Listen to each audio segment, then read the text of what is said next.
شرور أنفسنا ومن سيئات أعمالنا من يهد الله فلا مضل له ومن يضلله فلا هادي له ونشهد أن لا إله إلا الله وأن محمدا عبده ورسوله الذي أرسله بالحق بشيرا ونذيرا وداعيا إلى الله بإذنه وسراجا منيرا أما بعد فإن خير الحديث كتاب الله وخير الهدي هدي محمد صلى الله عليه وسلم وشر الأمور محدثاتها وكل محدثة بدعة وكل بدعة ضلالة وكل ضلالة في النار فقد قال الله تعالى في القرآن المجيد أعوذ بالله من الشيطان الرجيم قل إن كان آباؤكم وأبناؤكم وإخوانكم وأزواجكم وعشيرتكم وأموال اقترفتموها وتجارة تخشون كسادها ومساكن ترضونها أحب إليكم لله ورسوله وجهاد في سبيله فتربصوا حتى يأتي الله بأمره والله لا يهدي القوم الفاسقين وقال أيضا وما أرسلناك إلا رحمة للعالمين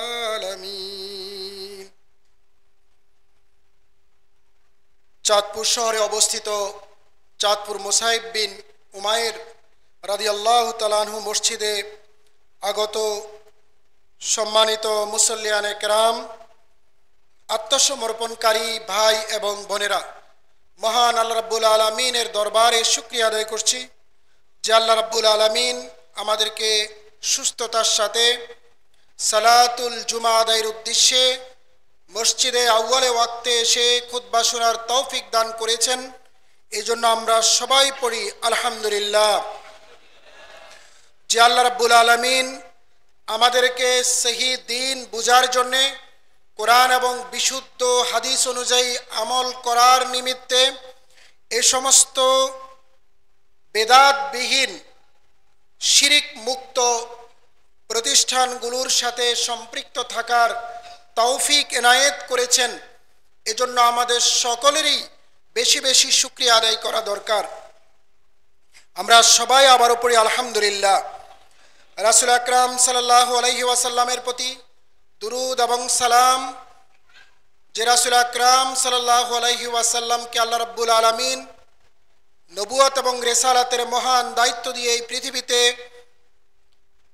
একজন সতর্ককারী রূপে, একজন সুসংবাদদাতা হিসেবে, মানব জাতির জন্য সাক্ষ্য দাতা হিসেবে এই পৃথিবীতে প্রেরণ করেছেন, যিনি পুরো কোরআনিক লিটারেচারকে চমৎকারভাবে ব্যাখ্যা করে, যোগোপযোগী করে, মানুষের দৈনন্দিন জীবনে আমলের উপযোগী করে উপস্থাপন করেছেন, যিনি তার জীবদ্দশায় পুরো কোরআন কেন্দ্রিক জীবনকে ডিজাইন করেছেন এবং তার পরবর্তী সাহাবী তাবি থেকে শুরু করে কিয়ামত পর্যন্ত আগত প্রজন্মের জন্যে কোরআন এবং তার দেখানো পথ পদ্ধতি সুন্নাহ অনুযায়ী জীবন পরিচালনার জন্যে গুরুত্বপূর্ণ বক্তব্য রেখে মানুষকে তাগাদা দিয়ে গিয়েছেন, যার আদর্শ বাস্তবায়ন ব্যতীত কোনো বিশ্বাসী মানুষের আমালে সালেহা সৎকর্ম আল্লাহর কাছে গ্রহণযোগ্য হবে না। যার তরিকা ব্যতীত, দেখানো পদ্ধতি ব্যতীত অন্য কোনো পদ্ধতি দয়াময় আল্লাহ রাব্বুল আলামিনের কাছে গ্রহণযোগ্য হবে না। সেই প্রিয় নবীজির শানে আমরা সবাই পড়ি আল্লাহুম্মা সাল্লি আলাইহি আল্লাহুম্মা বারিক আলাই। প্রিয় ভাই এবং বোনেরা, আজকের এই খুতবায় প্রিয় নবীজির মর্যাদা, প্রিয় নবীজির আনুগত্য এবং প্রিয় নবীজিকে ভালোবেসে সমাজের প্রচলিত বেদাত, মিলাদুন নবী এবং তার কিছু কার্যক্রম নিয়ে আপনাদের সামনে বক্তব্য উপস্থাপন করব ইনশাআল্লাহ। প্রিয় ভাই এবং বোনেরা, আল্লাহ রাব্বুল আলামিনের যে কালাম, মহাগ্রন্থ আল কোরআন, এটা তার কথা, বাণী। তিনি মানব জাতির উদ্দেশ্যে কি বলতে চেয়েছেন, মানব জাতির কর্মকাণ্ড কিভাবে পরিচালনা করলে তিনি খুশি হবেন, তার দিক নির্দেশনা চমৎকারভাবে ডিজাইন করা রয়েছে মহাগ্রন্থ আল কোরআনে। সেই মহাগ্রন্থ আল কোরআনে প্রিয় নবীজির শানে তিনি অনেক বক্তব্য রেখেছেন। সবচেয়ে অবাক করা বিষয় হলো, যুগে যুগে কালে কালে শতাব্দীর পর শতাব্দী অসংখ্য নবী এবং রাসূলকে আল্লাহ রাব্বুল আলামিন এই পৃথিবীতে প্রেরণ করেছেন মানব জাতিকে তৌহিদমুখী করার জন্যে, একত্ববাদের শিক্ষায় শিক্ষিত করার জন্যে, জাহিলিয়াতের গুটগুটো অন্ধকার থেকে, বহুত্ববাদ থেকে, বহু প্রভুতে মানুষ যেন ইবাদত বন্দেগী না করে বরং একমাত্র আল্লাহ রাব্বুল আলামিনকে চিনে জানে, তার সন্তুষ্টির জন্য ইবাদত বন্দেগী যেন তিনি করে, অনেক নবী এবং রাসূলকে এই মহান দায়িত্ব দিয়ে প্রেরণ করেছেন। রাসূল সাল্লাল্লাহু আলাইহি সাল্লামকে তারই ধারাবাহিকতায় সর্বশেষ নবী, সর্বশেষ রাসূল হিসেবে এই পৃথিবীতে আল্লাহ প্রেরণ করেছেন। সকল নবীদের সাইয়্যিদুল মুরসালিন তিনি। সকল নবীদের চাইতে আল্লাহ রাব্বুল আলামিন তাকে বেশি পছন্দ করেন। মহাগ্রন্থ আল কোরআনে যত ভার্সেস এসেছে, আয়াত এসেছে, ওই আয়াতগুলোতে সকল নবীদের শানে যেই সম্বোধন প্রক্রিয়া মহাগ্রন্থ আল কোরআনে উপস্থাপিত হয়েছে, সকল নবীদেরকে আল্লাহ রাব্বুল আলামিন নাম ধরে ধরে ডেকেছেন। কিন্তু প্রিয় নবীজিকে আল্লাহ রাব্বুল আলামিন নাম ধরে কখনো ডাকেননি। এত ভালোবাসেন, এত মহব্বত করেন, এত মর্যাদা দিয়েছেন আল্লাহ প্রিয় নবীকে, তাকে হে নবী বলে সম্বোধন করেছেন, হে মুহাম্মদ বলে কোরআনে একটি আয়াত নেই। আমরা যদি দেখি, সর্বপ্রথম নবী হিসেবে তিনি প্রেরণ করেছেন আদম আলাইহিস সালামকে। কোরআনে আদম আলাইহিস সালামের ঘটনা মানব জাতিকে জানানোর জন্যে, মানুষের একত্ববাদী চেতনা ডেভেলপ করার জন্যে সেই আদম আলাইহিস সালাম, নূহ আলাইহিস সালাম থেকে শুরু করে রাসূল সাল্লাল্লাহু আলাইহি সাল্লামের পূর্ববর্তী ঈসা আলাইহিস সালাম পর্যন্ত সকল নবীদের ঘটনা প্রবাহ, তাদের সংগ্রামী জীবন, তাদের উম্মতদের সাথে তাদের বদানুবাদ বা সংঘর্ষ, তাদের ধর্ম প্রচারে ঐকান্তিকতা এবং নিরলস কর্মস্পৃহা এবং ধৈর্য সহিষ্ণুতার বিবরণ যেটা মহাগ্রন্থ আল কোরআনে দিয়েছে, সেই ঘটনা কোরআনিক লিটারেচারে যখন বর্ণনা করা হচ্ছে, সেখানে আমরা দেখতে পাই আদমের ক্ষেত্রে আল্লাহ রাব্বুল আলামিন বলছেন, ইয়া আদম উসকুন আনতা ওয়াজাউজুকাল জান্নাহ, হে আদম তুমি আর তোমার স্ত্রী জান্নাতে বসবাস করো। হে আদম, আদমের নাম ধরে তিনি ডাকছেন।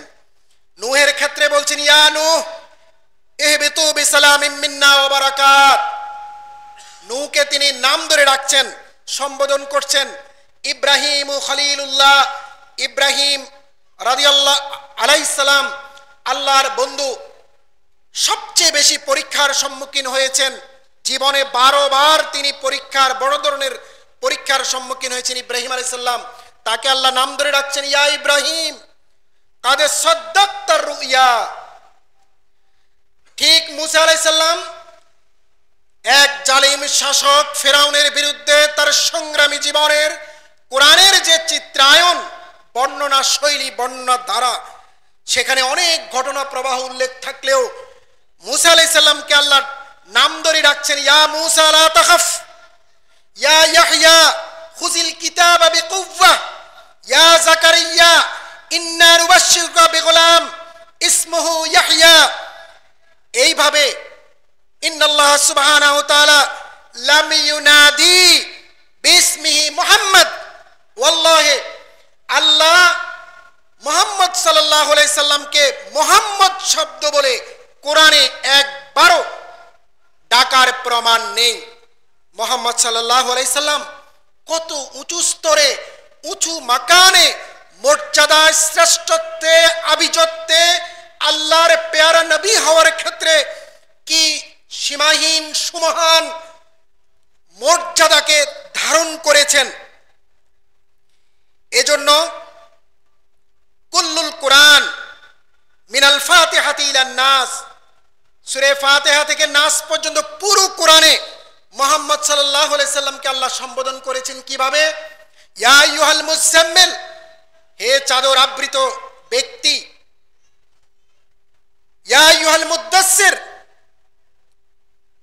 মা কানা মুহাম্মাদুন আবা আহাদিম মির রাজালিকুম ওয়া মা মুহাম্মাদুন ইল্লা রাসূল। মুহাম্মদ সাল্লাল্লাহু আলাইহি সাল্লামকে আল্লাহ এত ভালোবাসেন, মুহাম্মদ সাল্লাল্লাহু আলাইহি সাল্লামকে সরাসরি মুহাম্মদ বলে কোরআনে একবারও তিনি ডাকেন নাই, একবারও তিনি ডাকেন নাই। বরং পুরো কোরআন যদি আমরা সামনে রাখি, ৬,৩৩৬টি আয়াত আমরা যদি সামনে রাখি, তাহলে আমরা দেখব পুরো কোরআনে 14 বার আল্লাহ মুহাম্মদ সাল্লাল্লাহু আলাইহি সাল্লামকে ডেকেছেন।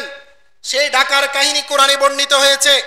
এক সূরা আহজাবেই 5 বার মুহাম্মদ সাল্লাল্লাহু আলাইহি সাল্লামকে আল্লাহ ডেকেছেন, সম্বোধন করেছেন নবী বলে, মুহাম্মদ বলে নয়।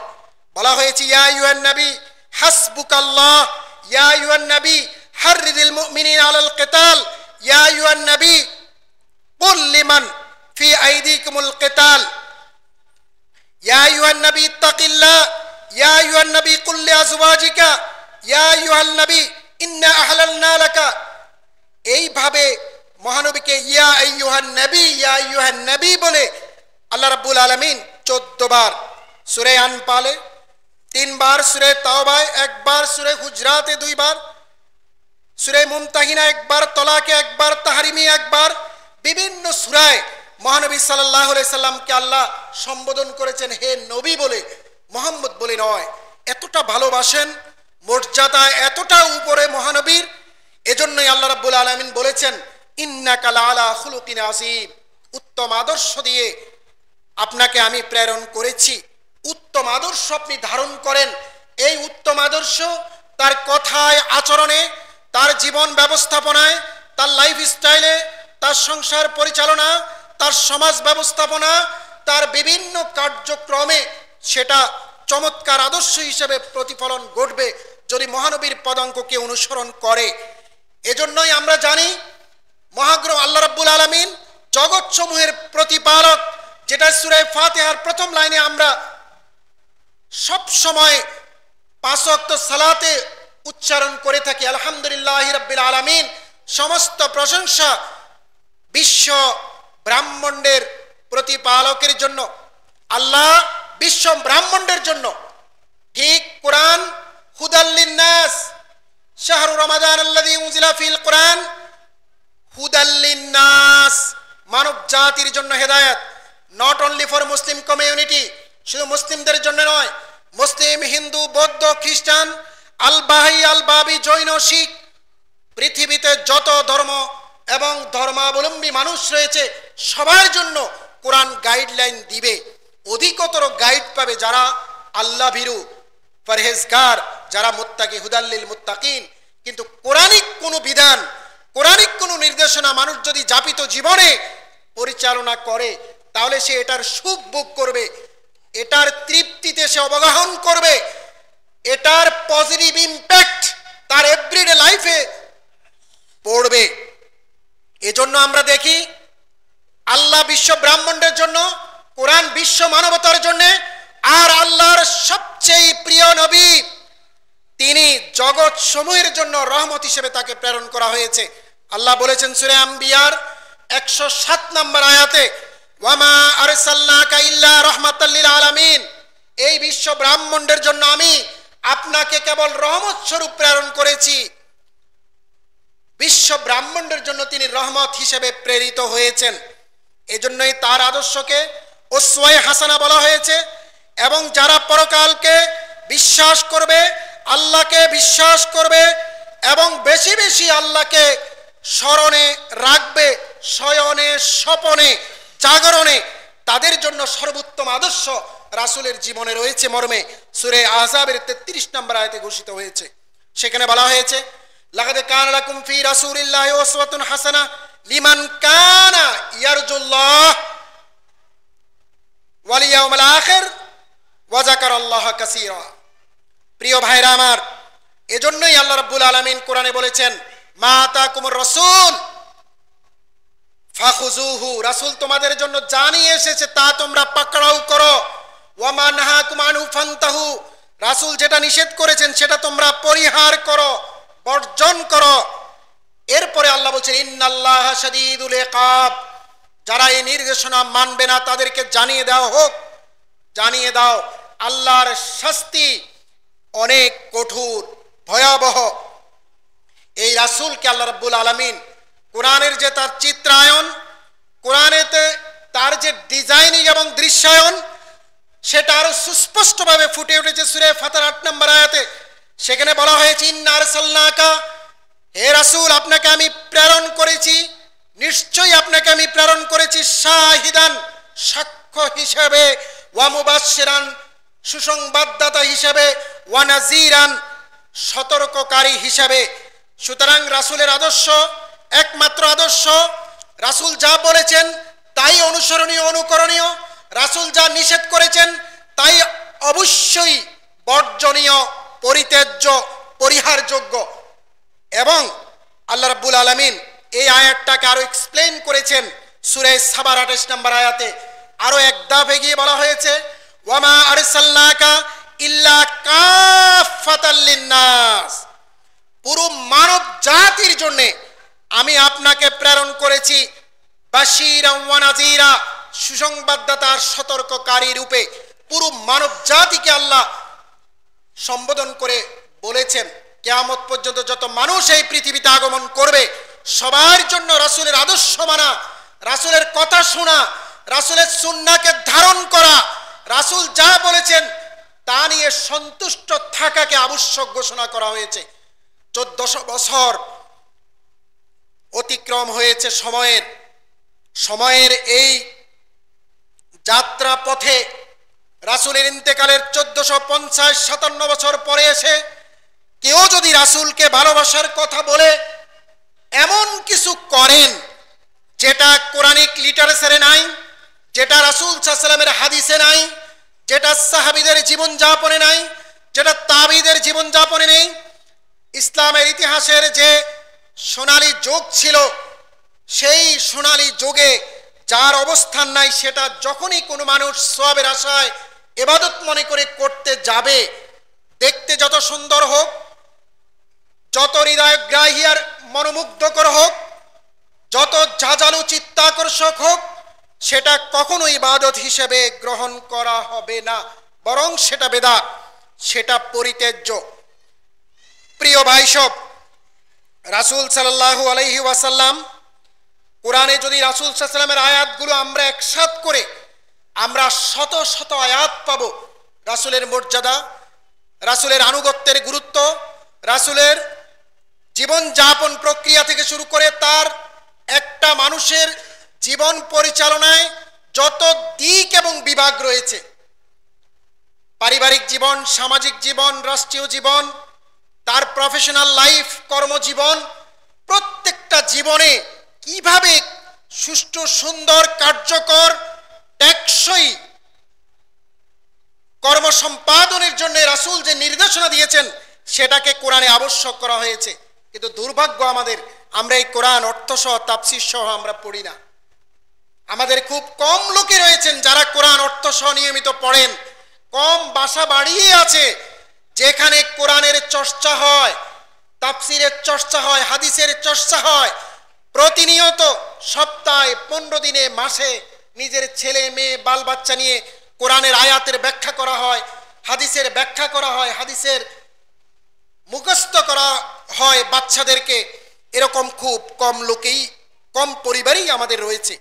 ফলে কোরআনে যে শত শত আয়াত, এগুলো আমাদের মনোজগতে সাইকোলজিক্যালি এগুলো আমাদের এভরিডে লাইফের কার্যক্রমের নিয়ন্ত্রণের ইন্ডিকেটর হিসেবে কাজ করে না। আমাদের ভাবনা, আমাদের কার্যক্রম, আমরা যা করি, এই সিদ্ধান্ত গ্রহণ প্রক্রিয়ায় কোরআনের ওই সারবস্তু, নির্যাস, আল্লাহর বাণীর নির্দেশনা আমাদের চিন্তা চেতনায় আধিক্যতা লাভ করে না। আমরা এটাকে গুরুত্ব দিই না, বরং আমরা বেমালুম ভুলে গিয়ে আমরা বড় বড় পাঞ্জাবি, বড় বড় টুপি, বড় বড় দাড়ি, বড় বড় খানকা মাজার, বড় বড় উরুস, বড় বড় বিশিষ্ট লোক অথবা শতবর্ষ থেকে চলে আসা ঐতিহ্যগতভাবে যে জাহিলি বা বেদাতি কার্যক্রম, এটাকে আমরা জাস্টিফাই করি আমাদের ক্ষুদ্র বিবেক তাড়িত চেতনায়। এটাকে আমরা জাস্টিফাই করি অল্প জ্ঞানের ভিতর দিয়ে বিবেক প্রসূত ভাবনায়। এটাকে আমরা জাস্টিফাই করে বৈধতা দিই যে এতগুলো লোক কি তাহলে ভুল করেছে। আমরা তখন বলতে থাকি অমুক পীর, অমুক বুজুর্গ, অমুক আশেকে রাসূল, তিনি কি তাহলে কিছুই জানেন না? আপনি বাংলা পড়ে, বাংলা বুখারী পড়ে আপনি জানেন। আমরা এটাকে জাস্টিফাই করি। যদি আমাদের কোরআনের আয়াতগুলো আমাদের জানা থাকতো, এভরিডে কোরআন যদি আমরা অর্থ সহ পড়তাম, রাসূলের সীমাহীন মর্যাদার যে কোরআনিক চিত্রায়ন, রাসূলের শ্রেষ্ঠত্বের যে কোরআনিক দৃশ্যায়ন, উপস্থাপনা শৈলী, এটা যদি আমরা দেখতাম, তাহলে আমরা অনেক সিদ্ধান্ত গ্রহণে আমরা কোরআনকে প্রায়োরিটি দিতাম, আল্লাহর বাণীকে প্রায়োরিটি দিতাম, আমরা রাসূলের সুন্নাহকে প্রায়োরিটি দিতাম। প্রিয় ভাইরা আমার, প্রত্যেকটা ইমানদার মুমিন মুসলিম তার জীবনের চাইতেও রাসূলকে ভালোবাসতে বাধ্য। যদি সে ইমানদার হয়, যদি সে মুসলিম হয়, যদি সে আত্মসমর্পণকারী হয়। আল্লাহ রাব্বুল আলামিন সূরা তাওবাতে বলেন, হে রাসূল আপনি বলে দিন, মানুষকে আপনি জানিয়ে দিন, যদি তাদের পিতামাতা, তাদের সন্তান সন্ততি, তাদের ভ্রাতৃমণ্ডলী, তাদের স্ত্রী সমূহ, তাদের প্রতিবেশী, তাদের গচ্ছিত সম্পদ যেটার নষ্ট হওয়াকে তারা ভয় করে, এবং তাদের ব্যবসা বাণিজ্য যেটা লয় নষ্ট হওয়াকে তারা ভয় করে, এবং তাদের সুন্দর সুন্দর আবাসস্থল, বাসাবাড়ি, ফ্ল্যাট, বিল্ডিং, এই সমুদয় বিষয়াবলী যদি এগুলোর চাইতে আল্লাহ এবং তার রাসূল যদি অধিকতর প্রিয় না হয়, এবং আল্লাহর পথে সময় দেয়া, আল্লাহর পথে আর্থিক কোরবানি দেয়া, আল্লাহর পথে জীবন দেয়া, জিহাদে যাওয়া, এগুলো যদি তাদের কাছে প্রিয় না হয়, তাহলে তাদেরকে বলুন ফাতারাব্বাসু আই ইনতাজিরু, তারা অপেক্ষা করুক, হাত্তা ইয়াতি আল্লাহ বিআমরিহি, আল্লাহর পক্ষ থেকে নতুন কোন ফরমান, নতুন কোন আদেশ আসুক। এটাই লাস্ট মেসেজ, এটাই লাস্ট রিভিলড নলেজ, এটাই লাস্ট আল্লাহর ফরমান। এই ফরমান অনুযায়ী তাদের জীবন, তাদের পিতামাতা, তাদের সন্তান সন্ততি, তাদের প্রতিবেশী, তাদের আত্মীয় স্বজন, তাদের গচ্ছিত সম্পদ, তাদের বাড়িঘর সমুদয় সবকিছু থেকে যদি আল্লাহ এবং তার রাসূল এবং আল্লাহ এবং তার রাসূলের কথা মতো তার দ্বীন প্রতিষ্ঠার জিহাদ, এগুলো যদি তাদের জন্য প্রিয় না হয়, তাহলে তারা অপেক্ষা করুক, আল্লাহর পক্ষ থেকে নতুন কোনো আদেশ আসুক, এটা পর্যন্ত অপেক্ষা করুক। তার মানে এটা একটা থ্রেট, এটাই আল্লাহর ফরমান। প্রত্যেক ইমানদার মুমিন মুসলিমকে তার নিজের জীবনের চাইতে, আত্মীয় পরিজনের জীবনের চাইতে, বাসাবাড়ি এবং সম্পদের চাইতে আল্লাহকে বেশি ভালোবাসতে হবে। এটা বাধ্যতামূলক করা হয়েছে, এটা ম্যান্ডেটরি, অব্লিগেটরি করা হয়েছে। শুধু তাই নয়, সূরা আহজাবের 6 নম্বর আয়াতে আরো অ্যাডভান্স লেভেলে বলা হয়েছে, আন-নাবিয়্যু আওলা বিল মুমিনিনা মিন আনফুসিহিম ওয়া আজওয়াজুহুম উম্মাহাতুহুম, মুমিনদের নিকট নবী তাদের নিজেদের চেয়েও ঘনিষ্ঠজন। যারা ইমানদার মুমিন মুসলিম হবে, তাদের আপনজন হবে নবী তাদের আত্মীয় স্বজনের চাইতে। বাড়িঘর, শৈশবের স্মৃতিময় খেলার মাঠ, আত্মীয় স্বজন, ব্যবসা বাণিজ্য, পশু পাখি, খেজুর বাগান সবকিছু রেখে তারা মদিনায় হিজরত করেছে। তার কারণ ওই আপনজন, ওই বাড়িঘর, ওই সমস্ত বৈশ্বিক আয়োজনের চাইতে তারা আল্লাহ এবং তার রাসূলকে প্রায়োরিটি দিয়েছে। ফলে হিজরত করা, দিনের পথে এক ধাপ পা বাড়ানো তাদের জন্য খুব সহজ ছিল, সহজ হয়েছে। প্রিয় ভাইরা আমার, রাসূল আকরাম সাল্লাল্লাহু আলাইহি সাল্লাম নিজে বলেছেন, লা ইউমিনু আহাদুকুম হাত্তা কুনা হাব্বা ইলাইহি মিন ওয়ালিদিহি ওয়া ওয়ালাদিহি ওয়ান নাসি আজমাইন। সেই কখনো প্রকৃত ঈমানদার হতে পারবে না যে তার পিতা মাতার চাইতে, তার সন্তানের চাইতে, জগতের সকল মানুষের চাইতে আমাকে বেশি ভালো বাসবে, আমাকে বেশি ভালো না বাসবে, সে কখনো প্রকৃত ঈমানদার হবে না। এবং রাসূল আরো বলেছেন, সালাসুন মান কুন্না ফি হালাওয়াতিল ঈমান, তিনটা জিনিস যদি কারো ভিতর থাকে সে ঈমানের স্বাদ গ্রহণ করবে। এক, মান কানা আল্লাহ ওয়া রাসূলুহু আহাব্বা ইলাইহি মিম্মা সাওয়া, যার কাছে আল্লাহ এবং তার রাসূল জগতের সবকিছুর চাইতে অধিকতর প্রেমপূর্ণ, প্রিয়ভাজন, আপনজন, সেই ঈমানের স্বাদ পাবে, ঈমানের তৃপ্তি পাবে। ঈমান তার ভিতরে প্রশান্তির জাগরণ তৈরি করবে। মনোজাগতিকভাবে তার বৈশ্বিক আয়োজন কম থাকলেও সে সুখে থাকবে, তৃপ্তিতে থাকবে, লাইফ সে এনজয় করবে, মজা পাবে। ওয়া আন ইউহিব্বুল মার লা ইউহিব্বু ইল্লা লিল্লাহ, কোন মানুষ একমাত্র আল্লাহর জন্য কাউকে ভালোবাসবে। মানুষের ভালোবাসার মেজারমেন্ট, ইন্ডিকেটর একমাত্র হবে আল্লাহর সাথে সম্পর্কিত হওয়ার কারণে। সে আল্লাহর সাথে সম্পৃক্ত, আল্লাহর কারণে যদি কেউ ভালোবাসে। ওয়াইন ইয়াকরান ইয়াউদা ফিল কুফর বাদা আনকাযাহুল্লাহু মিনহু কামা ইয়াকরাহু আন ইয়াকযিবা ফিন নার, এবং সেই ব্যক্তি যে জগতের অনেক অন্ধকার জাহিলিয়াতের অলিগলি মারিয়ে অবশেষে দিনের ছায়াতলে আসার পরে, ঈমানের স্বাদ গ্রহণ করার পরে নতুন ভাবনা আবার জাহিলিয়াতের পথে যাওয়া, যার জন্য অধিক অপছন্দনীয়, সেই ঈমানের স্বাদ পাবে।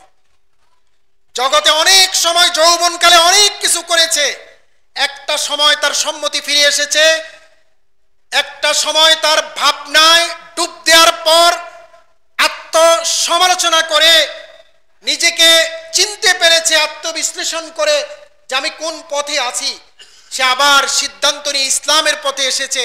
এই ইসলামের পথে আসার পরে যদি কোনো লোক নতুন করে জাহিলিয়াতের পথে হাত বাড়ায়, এই হাত বাড়ানো যদি তার কাছে অপছন্দনীয় হয়, তাহলে সে ঈমানের স্বাদ পাবে। প্রিয় ভাইরা আমার, রাসূল সাল্লাল্লাহু আলাইহি ওয়াসাল্লামকে মনে কষ্ট দেয়া কমপ্লিটলি নিষিদ্ধ করা হয়েছে। মহাগ্রন্থ আল কোরআনে বলা হয়েছে, ওয়ামা কানা লাকুম আন তুযু রাসূলুল্লাহ, তোমাদের জন্য সঙ্গত নয় যে তোমরা আল্লাহর রাসূলকে কষ্ট দিবে। এবং তারপরে আরো অ্যাডভান্স লেভেলের আয়াতে বলা হয়েছে, ইন্নাল্লাযীনা ইউযুনাল্লাহ ওয়া রাসূলাহু লানাহুমুল্লাহ ফিদ দুনিয়া ওয়াল আখিরাহ, যারা আল্লাহর নবীকে কষ্ট দিবে দুনিয়ায় তারা অভিসম্পাত তাদের জন্য, পরকালে তাদের জন্য বঞ্চনা। দুনিয়ায় তারা লাঞ্ছিত হবে, পরকালেও লাঞ্ছিত হবে। যারা রাসূলকে, রাসূলের সুন্নাহকে, দাড়ি টুপিকে, আলেম উলামাকে, ইসলামের তাহজিব তামাদ্দুনকে, ইসলামী সংস্কৃতিকে যারা কষ্ট দিয়েছে, হিউমিলিয়েট করেছে, অ্যাবিউজ করেছে, বিশেষভাবে চিহ্নিত করে মানুষের মনোজগতে নিকৃষ্ট ভাবনার জন্ম দিয়েছে, ওই লোকদেরকে এখন তো আমরা অনেক জায়গায় দেখি কিভাবে লাঞ্ছিত হচ্ছে। রাসূলের কথার উপর কথা বলা ঈমানদারদের জন্য নিষিদ্ধ ছিল। বলা হয়েছে আদাবিন নবী, ইয়া আইয়ুহাল্লাযীনা আমানু লা তারফাউ আসওয়াতাকুম ফাওকা সাওতিন নবী, নবীর কণ্ঠস্বরের উপরে নিজেদের কণ্ঠস্বর উঁচু করিও না। সেই রাসূলের ইতাআত করা, সেই রাসূলের আনুগত্য করা প্রত্যেক ঈমানদার মুমিন মুসলিমের জন্য ফরজ। প্রিয় ভাইরা আমার, আমরা সেই রাসূলকে ভালোবাসি। ভালোবাসতে গিয়ে আমরা কি করি? আমরা ভালোবাসতে গিয়ে এমন কিছু করে বসি যেটা রাসূলের সুন্নাহ নয়, যেটা রাসূল নিষিদ্ধ করেছেন, যেটা সুন্নাহর বিপরীতে, যেটার মাধ্যমে প্রমাণ করে রাসূল ইসলামী বিধানের কিছু জিনিস রেখে গেছে, আপনি সেটা এখন বাস্তবায়ন করেছেন। আপনি নবীর চাইতে বড় হয়ে গেছেন, নবীর নবুয়তের দায়িত্ব পালনকে আপনি প্রশ্নের সম্মুখীন করছেন। এরকম ভালোবাসা কখনো আমাদের উচিত নয়। আমাদের জীবনযাপন প্রক্রিয়ায় রাসূলের আনুগত্য এত প্রয়োজন, কিয়ামতের দিন মানুষ যখন জাহান্নামে চলে যাবে, ফেরেশতারা টেনে হেঁচড়ে বেঁধে জাহান্নামের দিকে নিয়ে যেতে থাকবে, তখন মহাগ্রন্থ আল কোরআনে 11-12 বার এসেছে, মানুষ হাপিত্তেশ করবে, আফসোস করবে, চিৎকার করবে, নিজেকে নিজে মানুষ কষ্ট দিবে, বিলাপ রোদন শুরু করবে এবং মানুষ বলবে, ইয়া ওয়াইলাতা লাইতানি লাম আত্তাখিজ ফুলানান খালিলা, আফসোস অমুককে যদি আমি বন্ধু না করতাম। ইয়া লাইতানি ইত্তাখাযতু মা'আর রাসূলি সাবিলা, হায় আফসোস আমি যদি রাসূলের পথে চলতাম। এটা কোরআনে ডিসক্লোজ করে দিয়েছে, কোরআন এটা বর্ণনা করে গিয়েছেন, রাসূল সাল্লাল্লাহু আলাইহি ওয়াসাল্লাম বহু আয়াতে বর্ণনা করে গিয়েছেন যে রাসূলের আনুগত্য না করে যদি পরকালে তোমরা আল্লাহর শাস্তি এবং জাহান্নামে যাওয়ার উপক্রম হয়, তখন তোমরা এরকম আফসোস করে করে বলবে, আয় কেন রাসূলের আনুগত্য আমরা করি নাই, কেন করি নাই। তোমরা আফসোস করবা, তোমরা আফসোস করবা। প্রিয় ভাইরা আমার, আজকে রাসূলের জন্ম এবং মৃত্যু এটাকে সামনে রেখে, বিশেষ করে 12 রবিউল আউয়ালকে সামনে রেখে আমাদের সমাজে একটা ঈদ অনুষ্ঠান হয়। রাসূলের হাদিস অনুযায়ী ঈদ দুটো, একটা ঈদ উল ফিতর, একটা ঈদ উল আজহা। আমরা আরেকটা ঈদের জন্ম দিয়েছি, তার নাম ঈদে মিলাদুন নবী। কিন্তু এই ঈদে মিলাদুন নবী যে 12 রবিউল আউয়াল আমরা জন্ম দিয়েছি, আর রাহিকুল মাখতুম, পৃথিবী বিখ্যাত রাসূলের জীবন চরিত শেখ মুবারকপুরি সেখানে বলেছেন রাসূলের জন্ম হয়েছেন 9 রবিউল আউয়াল।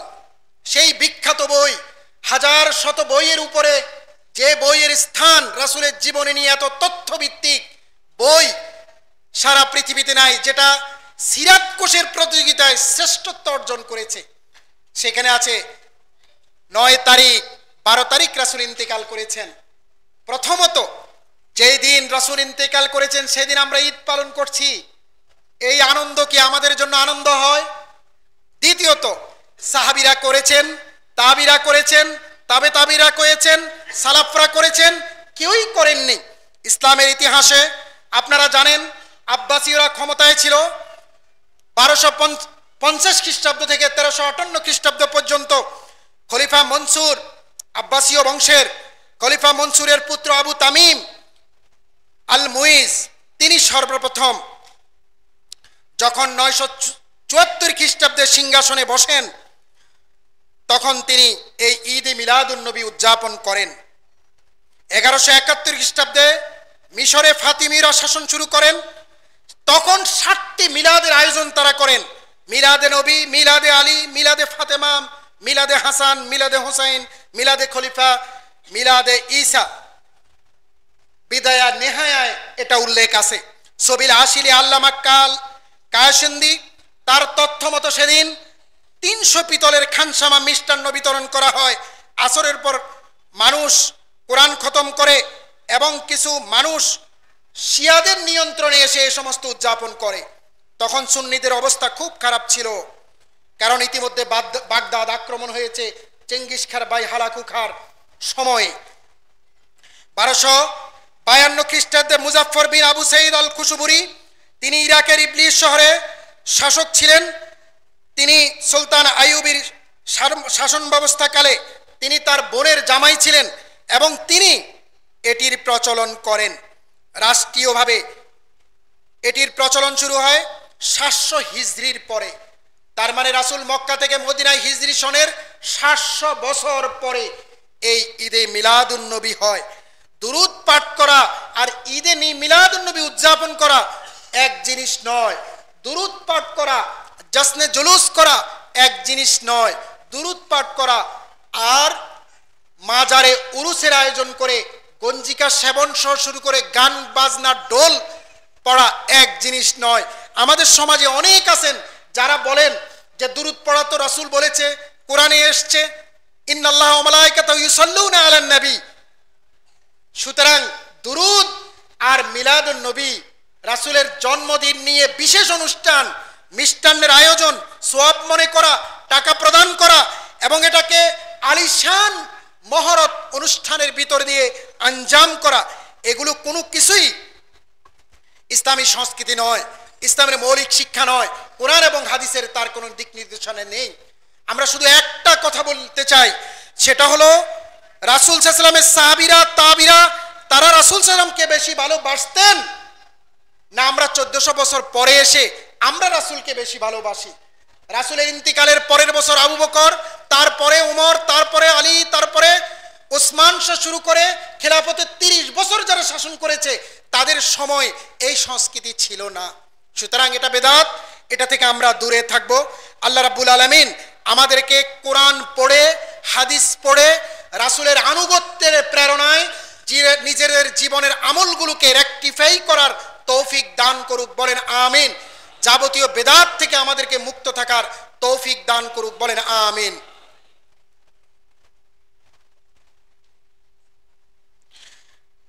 আলহামদুলিল্লাহ আলহামদুলিল্লাহ নাহমাদুহু ওয়া নাস্তাঈনুহু ওয়া নাস্তাগফিরুহু ওয়া নু'মিনু বিহি ওয়া নাতাওয়াক্কালু আলাইহি ওয়া নাউযু বিল্লাহি মিন শুরুরি আনফুসিনা ওয়া মিন সাইয়্যাতি আমালিনা। মান ইয়াহদিল্লাহু ফালা মুদিল্লা লাহু ওয়া মান ইউদ্লিলহু ফালা হাদিয়া লাহু ওয়া নাশহাদু আল লা ইলাহা ইল্লাল্লাহ ওয়া আন্না মুহাম্মাদান আবদুহু ওয়া রাসূলুহু الذي أرسله بالحق بشيرا ونذيرا وداعيا إلى الله بإذنه وسراجا منيرا. أما بعد، إن الله وملائكته يصلون على النبي يا أيها الذين آمنوا صلوا عليه وسلموا تسليما. اللهم صل على محمد وعلى آل محمد كما صليت على إبراهيم وعلى آل إبراهيم إنك حميد مجيد. اللهم بارك على محمد وعلى آل محمد كما باركت على إبراهيم وعلى آل إبراهيم إنك حميد مجيد. ربنا ظلمنا أنفسنا وإن لم تغفر لنا وترحمنا لنكونن من الخاسرين. رب ارحمهما كما ربياني صغيرا. رب ارحمهما كما ربياني صغيرا. رب ارحمهما كما ربياني صغيرا. প্রিয় ভাই এবং বোনেরা, এখন সেপ্টেম্বর মাস চলছে।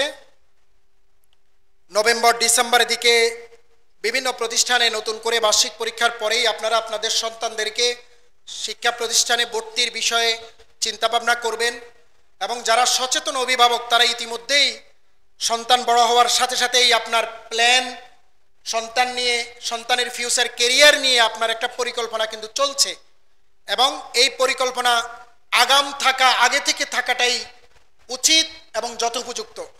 সেই ক্ষেত্রে আপনারা জানেন আমাদের এই চাঁদপুরে এখানে হেফস প্রতিষ্ঠান মুসাইব বিন উমাইর মসজিদে হেফসুল কোরআনের কার্যক্রম শুরু হয়েছে। আপনারা আপনাদের সন্তানদেরকে যদি হাফেজ বানাতে চান এখানে ভর্তি করবেন। আর এখানে যে মুসাইব বিন উমাইরের নিয়ন্ত্রণে যে প্রতিষ্ঠান ওখানে চলছে মাদ্রাসা, সেটা ক্লাস 9-এ উঠবে জানুয়ারিতে। এটা মদিনা ইউনিভার্সিটির সিলেবাসকে ফলো করা হচ্ছে এবং বাংলাদেশের মাদ্রাসা শিক্ষা বোর্ড, সরকার কর্তৃক মাদ্রাসা শিক্ষা বোর্ডের আদলে দুইটার সমন্বয়ে চমৎকার রূপে একটা উন্নত সিলেবাসের ভিত্তিতেই শিক্ষা কার্যক্রম এখানে পরিচালিত হচ্ছে। এখানে পড়ার পরে ছেলে মেয়েদেরকে স্কুলে 9-10-এও পরীক্ষা আপনারা দিতে পারবেন এবং এখানে পড়ার পরে আপনারা প্রচলিত মাদ্রাসা শিক্ষা ব্যবস্থার দাখিল এবং আলিম পরীক্ষা দিয়ে চূড়ান্তভাবে তাদেরকে বিশ্ববিদ্যালয়ে উপযোগী আপনারা করার সুযোগ আছে। পাশাপাশি এই প্রতিষ্ঠানে পড়ানোর পরে যদি আপনারা কাউমিতে রাখতে চান তাহলে পরবর্তীতে যাত্রাবাড়ি বা নওদাপাড়া যেখানে আপনাদের ভালো লাগে সেখানে আপনারা পড়িয়ে মদিনা বিশ্ববিদ্যালয় সহ মধ্যপ্রাচ্যের ২৭টা বিশ্ববিদ্যালয় এখন স্কলারশিপ দিয়ে স্টুডেন্ট ভর্তি করে। প্রতি মাসে তারা 25 থেকে 30,000 টাকা ইনকাম মানে তাদেরকে স্কলারশিপ দেওয়া হয়। কেউ যদি বিয়ে করে বউ নিয়ে যায়, সেখানেই মেয়েদের ইউনিভার্সিটিতে সে পড়তে পারে স্কলারশিপ নিয়ে। হজের সময় ভলান্টিয়ার হিসেবে হজও করতে পারে। উমরার সময় তারা বিভিন্ন হাজিদেরকে হেল্প করে সেখানে অর্থনৈতিকভাবে কিছু টাকা ইনকাম করতে পারে। ল্যাঙ্গুয়েজের ক্ষেত্রে, পড়াশোনার ক্ষেত্রে ইন্টারন্যাশনাল মান বজায় রেখে তারা পড়াশোনা করে ফিরে আসে, দেশে বিভিন্ন জায়গায় অবদান রাখার সুযোগ তৈরি হয়। এবং এক ঝাঁক মাদানী আলেম যারা মালয়েশিয়ায় মাস্টার্স করে, লন্ডনে পিএইচডি করেছে এবং ইউরোপ, আমেরিকা, নিউজিল্যান্ড, অস্ট্রেলিয়া থেকে শুরু করে উন্নত বিশ্বে ইমাম হিসেবে ওখানে ভূমিকা রাখছে। আমাদের বাংলাদেশের ট্রেন্ড হলো যে কম জানে, যার কোনো চাকরি বাকরি নাই, সেই গ্রামের মসজিদের ইমাম। সে আবার মিলাদ করবে, তাবিজ দিবে, এটা সেটা করে সে জীবন পরিচালনা করবে। ইউরোপ, আমেরিকায় ইমাম হতে হলে তাকে 2-3টা ভাষা জানতে হয়। কম্পারেটিভ রিলিজিয়ন তাকে জানা থাকতে হয়, কারণ হিন্দু, খ্রিস্টান, বিভিন্ন ভাষাভাষী ধর্মাবলম্বী লোকদেরকে ইসলামের শ্রেষ্ঠত্ব প্রমাণ করতে হয় তথ্য দিয়ে, যৌক্তিক বিশ্লেষণ দিয়ে, সায়েন্টিফিক ব্যাখ্যার মাধ্যমে। সনাতন হুজুররা কোরআনিক লিটারেচারে তো জানে না। অনেক হুজুর আছে কোরআনের অর্থই পারে না। আপনাদের গ্রামে গঞ্জে দেখবেন একটা সূরার অর্থ বলবেন, পারবে না। তো এজন্য আমি বলি সন্তান নিয়ে সিরিয়াস হন, সাংঘাতিকভাবে সিরিয়াস হন। আপনার যে বিশ্বাস, আপনার যে শুদ্ধাচারী জীবনযাপন প্রক্রিয়ার যে আকাঙ্ক্ষা, মনোবেদনা, জীবন শেষ হয়ে যাচ্ছে, কিছু করতে পারেন নাই অতীতকালে, সন্তানের ভিতর দিয়ে আপনার উদ্দেশ্য বাস্তবায়ন প্রক্রিয়ায় সিদ্ধান্ত গ্রহণ করুন। স্বপ্ন দেখুন সন্তানদেরকে নিয়ে। এই প্রতিষ্ঠানগুলো আপনারা আপনাদের প্রতিষ্ঠান হিসেবে সন্তান দিয়ে সমৃদ্ধ করুন। আপনাদের সন্তান উপকৃত হবে, প্রতিষ্ঠান হৃষ্টপুষ্ট এবং ছাত্রদের কোলাহলে সরব একদম নব উদ্দীপনায় নতুন যৌবন ফিরে পাবে। আল্লাহ রাব্বুল আলামিন আপনাদের সন্তানদেরকে, আমাদের সন্তানদেরকে দ্বীনি পড়াশোনায় তৌফিক দান করুক, বলেন আমিন। ইন্নাল্লাহা ইয়া'মুরুকুম বিল আদলি ওয়াল ইহসান ওয়া ইতা'i যিল কুরবা ওয়া ইয়ানহা আনিল ফাহশাই ওয়াল মুনকারি ওয়াল বাগি ইয়া'iদুকুম লাআল্লাকুম তাযাক্কারুন ফাযকুরুনি আযকুরুকুম ওয়াশকুরু লি ওয়া লা তাকফুরুন। কুমু লিস-সালাহ।